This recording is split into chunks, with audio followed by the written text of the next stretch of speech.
Welcome to the What Matters Today podcast from the Geneva Graduate Institute. I'm Dan Graham, Head of Communications at the Institute. In this podcast series, we ask members of our faculty to comment on key global issues. More than 3 years after Russia's full-scale invasion of Ukraine, the prospect of peace remains elusive. Several rounds of negotiations have taken place, yet none have brought the two sides closer to ending the war. Why have diplomatic efforts failed so far? What obstacles continue to block progress? And how do global and regional powers from the EU to the United States shape the possibilities for peace?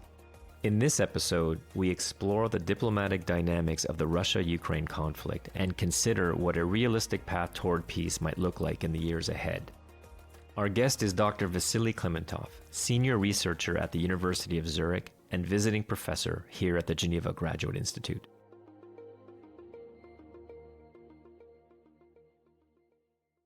Vassily, welcome back to our podcast series, and thank you for joining us. I'm going to jump in with my first question. So several rounds of peace negotiations have taken place to end the Russia-Ukraine war since it began in February 2022. Why have these peace talks failed so far? So thank you, Dan. Thank you for having me again on the podcast. It's always a pleasure to come. So I think it's a tough question, and it has been much debated at many levels. So it has also been debated even to the extent of, has there been any serious talks, right? Like to the extent of, have we ever been in a situation where we could have had some sort of agreement, or a lot of that was for show and some kind of masquerade that was going on between the different belligerents, especially on the Russian side? Was Russia ever ready to negotiate in good faith some solution to that conflict? And that's a huge question. There have been several pieces about that. I would say that the one we could always consider as a potential moment when something indeed may have happened would be the early days when we had the talks in Istanbul. And at the time you had, and it was very early in the war, right? The Russians were threatening Kiev. And so there was a discussion, and some communique was even agreed as to, if you trust the people who have basically talked with some of the insiders to these talks. And you had quite extensive discussions about some of the core issues of the conflict. And so after that moment in 2022, it doesn't look like there have ever been something as serious. Or I would say it actually appears there haven't ever been something as serious. Where you could have had extensive talks, or you had meetings, where you have a discussion about what would the future look like and what kind of security architecture. So some of the kind of the key Russian claims. Again, there's a question about even how much the Russians had been genuine in these early days. Right. And at the time, it did appear that since everything was new, and so the positions were fairly flexible on both sides, maybe.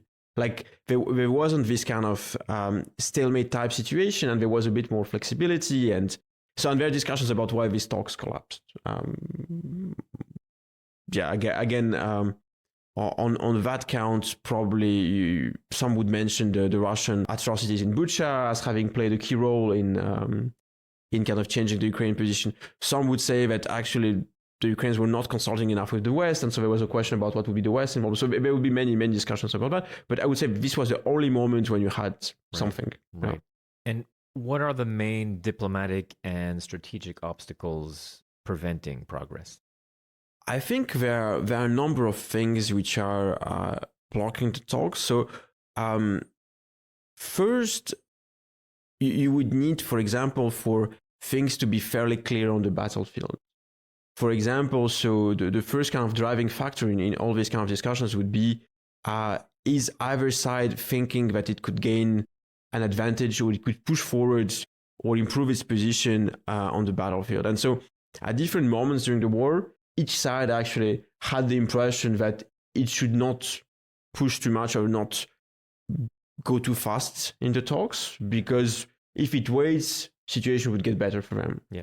And for example, you had the time of the Ukrainian counteroffensive, and today you have more kind of a situation where Russia is, so the front line is fairly stable, but the Russians are gaining incrementally, and you have that sense that they are not in a rush to change. Like they think that if the talks could happen in 6 months, well, they maybe be in a better position by then.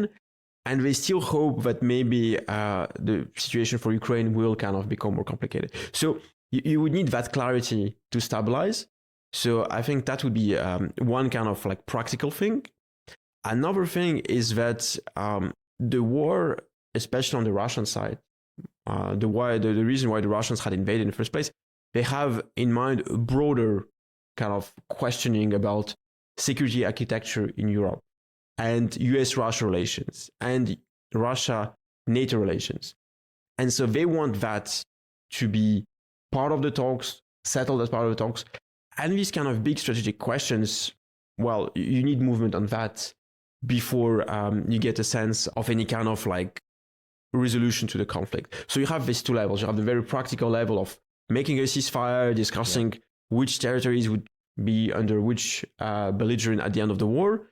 And you have the broader question of what would be the future security architecture. And so on probably you would need to make progress on both for some kind of solution to appear. Right now, it doesn't seem that we have moved very far on either. So on the practical side of things, the Russians are improving, though the battlefield is fairly stable. On the strategic side, there are still questions about what kind of security guarantees there could be for Ukraine from the West after the war. And the West has never been very clear on that, for example, right? We don't know. And this was also something which came up early on in the talks in Istanbul in 2022. So it's still kind of a question mark. There could also be to which extent some of the things which the Trump administration has floated early on this year to the Russians to try to kind of incentivize them for negotiations, how much they would be like ready to formalize that, right? One thing is to say like we will not be taking Ukraine into NATO. Another thing is to put that in writing, creating a precedent, and so on. So, like, where exactly do we stand on that? I guess that's part of. So you have a number of these things which are still up in the air, basically. And talking about the West, what role does the European Union play in this process? And is it a credible actor, or rather sidelined by major powers, especially the US? I think that's a very interesting and very tricky question because so on the Western side, the US has the bigger role. There is no doubt about that. They're like the largest single provider of military support, and since the kind of the Russian claims in Ukraine are on a broader scale, the other kind of discussion about strategic stability, for example, like in terms of nuclear weapons, for example, or security architecture, or NATO commitments, and so on. This is stuff which Russia wants and has to discuss with the United States. So on that side, a lot of the cards I would say are still with the United States, to use the Trump's kind of like infamous expression from earlier this year. So they kind of has a huge say in how that war evolves, also in how they, let's say, adjust their support to Ukraine and how much they want to put pressure on Russia. So in that sense, the US has the bigger role, both in pressuring Russia and forcing it maybe through like coercion to negotiations, right, but also in how much they are ready to strengthen the Ukrainian position in terms of military transfers, economic support, or intelligence sharing, like all of these things. So that's true. But Western Europe has got a larger seat at the table in recent months. So overall, now it's providing more support to Ukraine than the US, like if you take as a group. And that hasn't always been the case. So now they have a much bigger say. And they have also, especially against the background of that, both, let's say, US pivot to Asia and kind of interest in disengaging from Europe and the tariff situation, you have a bit of disunion. So you have a sense that Europe is ready and has taken more of a leadership on that, including in raising military budgets, for example. And so it is now a player at the table. And the question is how this dynamic is going to evolve. Are we going to see more like Europe taking more the lead in the next, like admitting the war goes on for like some time, and the US kind of role moving in the background? Or we are going to stabilize in some of kind of like the current situation? It's a bit of a question. Though again, like even on military matters, the US weapons would be still kind of paramount. And so that's kind of likewise for the question of security guarantees. I think a lot has to do with the US, and the Ukrainians do understand that very well, and they are they want a commitment from the US side. Yeah, for sure. So let's talk about the US specifically. Following the sanctions imposed by Donald Trump against Russia and reports of a Trump-Putin meeting, are the US influencing the prospects of peace? They are, in the sense that they played the carrot, now they try to play the stick. I'm not sure how much that is having an effect. My understanding is that at current levels, Russia can go on for a while. So I don't know how much time, but they are not under heavy pressure to end the war for like domestic reasons, for example. Yes, the economy is doing worse. They have some problems with recruitment. They are losing a lot of people on the battlefield. They're on the attacking side. And so they have very high casualties, much higher than the Ukrainians. But they can go on. And so, and they also have found ways of still selling natural resources despite the sanctions, right, to their partners in Asia.